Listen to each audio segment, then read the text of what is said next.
तो यूपी में मेट्रो समाजवादियों की देन। अखिलेश यादव का बड़ा बयान। उन्होंने कहा कि 3 महीने में करा दूंगा जाति जनगणना। आपको बता दें, अखिलेश यादव ने बड़ा दावा किया है 2024 के लोकसभा चुनाव के लिए आक्रामक होगी सपा। तो आपको बता दें, समाजवादी पार्टी के अध्यक्ष अखिलेश यादव ने कहा है कि उत्तर प्रदेश में जितनी भी मेट्रो बन रही हैं, नोएडा, ग्रेटर नोएडा, आगरा, लखनऊ, कानपुर और फिरोजाबाद में और गाजियाबाद में, ये सब समाजवादियों की देन है। अगर समाजवादियों ने उस समय मेट्रो न दी होती तो ये सरकार इस काम को भी नहीं करा पाती। तो आपको बता दें, सपा मुखिया अखिलेश यादव आगरा में वैवाहिक समारोह में शामिल होने गए थे, इस दौरान ये सब बातें कही हैं। वहीं आपको ये भी बता दें कि उत्तर प्रदेश सरकार पर अखिलेश यादव ने जमकर निशाना साधा है। तो उन्होंने कहा कि डीपीआर देने के बाद भी बनारस में मेट्रो का काम अधूरा पड़ा है। जब मैं यमुना नदी की तस्वीरें देखता हूं तो यमुना में पानी ही नहीं है। वहीं यमुना नदी के किनारे भैंसें घूमती नजर आती हैं। वहीं सरकार पर हमला बोलते हुए उन्होंने कहा कि डिसॉल्व ऑक्सीजन की कमी होने से की वजह से यमुना नदी में मछलियां मर रही हैं। और अखिलेश यादव ने बीजेपी सरकार पर जमकर हमला बोलते हुए कहा 2024 में भारतीय जनता पार्टी की सरकार नहीं बन रही है, समूचे विपक्ष को एकजुट करने का काम कर रहे हैं। तो आइए अब आपको सुनाते हैं क्या कुछ कह रहे हैं अखिलेश यादव। देखिए, मैं आपको पहले भी कह चुका हूँ, ये बजट विदाई बजट था। विदाई के बाद ये लौटने वाले नहीं हैं। अभी हालिया में एक सर्वे आया, उसमें बीजेपी को 70 सीटें जीतता हुआ दिखा रहे हैं। ये सर्वे में आपको ये जानकारी करनी चाहिए पीछे से पैसा किसने लगाया है। कोई सर्वे फ्री तो होता नहीं है।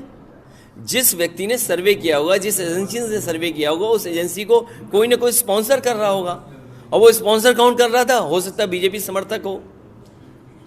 इसीलिए मैं कह रहा हूं कि उद्योगपति मुनाफा कमाने आए हैं। सरकार को सोच समझ करके इन्वेस्ट कराना चाहिए। ये नहीं कि जो टाई पहने मिल गया, कोट सूट पहने मिल गया, उसी से एमओयू कर लें।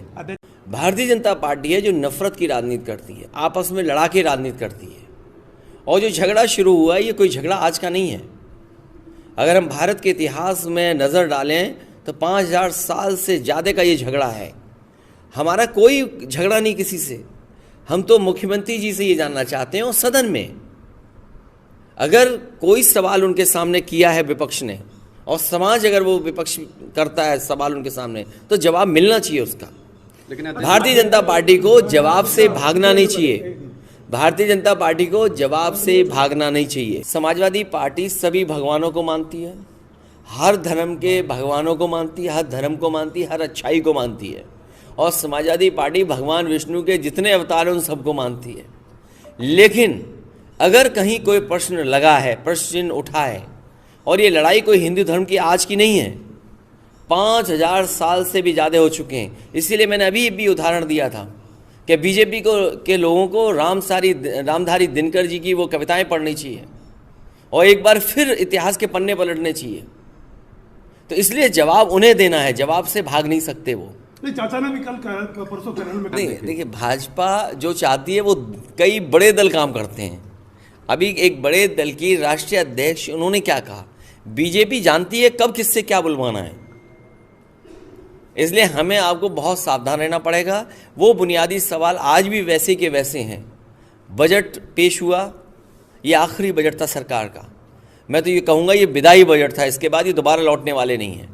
इन्होंने कहा था कि 2022 तक किसानों की आमदनी दोगुनी होगी, आय दोगुनी होगी। मुझे ये लगता है कि बीजेपी के लिए 2022 नहीं आया है। इन्होंने कहा कि महंगाई कम करेंगे। आज महंगाई किस स्तर पे है? अगर अमूल ने 3 रुपये बढ़ाए हैं, पराग भी बढ़ाने जा रहा है, इसका मतलब ये हुआ कि बाज़ार में जो कीमत दूध